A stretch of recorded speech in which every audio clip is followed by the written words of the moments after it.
Triple R సినిమాపై TDP కీలక నేత ఎమ్మెల్సీ నారా లోకేష్ ట్వీట్ చేశారు. ట్రిపుల్ ఆర్ సినిమాకి మంచి రివ్యూలు వస్తున్నాయని, తారక్ రామ్ చరణ్ కు కంగ్రెస్ అంటూ నారా లోకేష్ అన్నారు. అలాగే ట్రిపుల్ ఆర్ సినీ దర్శకుడు రాజమౌళి సినిమా యూనిట్ కి అభినందనలు తెలుపుతూ నారా లోకేష్ ట్వీట్ చేశారు. ప్రస్తుతం నారా లోకేష్ చేసిన ట్వీట్ వైరల్ గా మారింది. కాగా ట్రిపుల్ ఆర్ సినిమా ఇవాళ విడుదలైన సంగతి తెలిసిందే.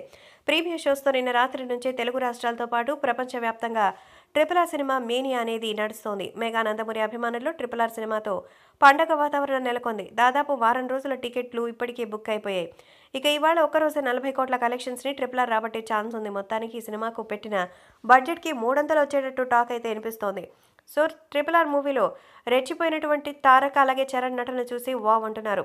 అలాగే ఎక్కడైనా సరే ఈ సినిమాని చూస్తే ప్రేక్షకులు నిజంగా రోమాలు నిక్కబొడుచుకునేలాగున్నాయి.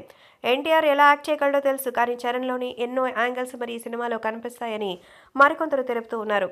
ఇది ఒక మాస్టర్ పీస్ అవుతుందని ఇప్పుడు టీడీపీ పార్టీ తరపు నుంచి చంద్రబాబు కుమారుడు నారా లోకేష్ కామెంట్ చేయడం ఇప్పుడు అందరూ కూడా చాలా షాకింగ్గా చూస్తున్నారు. మొత్తానికైతేనే ఈ సినిమా గురించి తన రివ్యూని ఇచ్చినందుకు సంతోషం అంటూ మరి సినిమాని చూసి మరిన్ని వివరాలు చెప్పాల్సిందిగా అభిమానులు కూడా కోరుకుంటున్నారు. సో నారా లోకేష్ పెట్టిన ట్వీట్ ఇప్పుడు సోషల్ మీడియాలో వైరల్గా మారింది.